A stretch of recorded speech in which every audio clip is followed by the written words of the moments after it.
Qo'limni yuvaman deb adashib murskoy tualetga kirib ketibman-da. Hozir jenskiga o'tdim. Murskoy tualetda mana bunaqa turib siyadigan narsa bor ekan. Hozir jenskida unaqa yo'q-da. Qaranglar, вообще nohaqlik. Erkaklar ham turib siysa bo'ladigani bor, ham o'tirib siysa bo'ladigani bor. Vdруг men ham turib siygim kelayotganda nimaga jenskiy tualetga turib siyadigan qo'yishmaydi? Вообще nohaq davlatda, nohaq dunyo, yer yuzida hamma narsa nohaqlik. Men ham turib siygim kelyapti. Men nima qilaman? Qat kesaman, rakinaga kelib turib siyamanmi? Balki men transdirman, balkim yuzim qis bo'lar, lekin penisim bordir. Nima qilaman men ham? Nima faqat erkaklar qo'ygan, ayollarga qo'ymagan?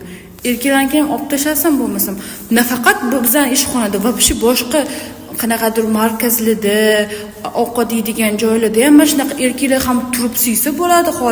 Yo'q, xohlasang turib siy, xohlasang o'tirib siy. Xotin kishida vыбор bitta, faqat o'tirib siysa bo'ladi. Pizza.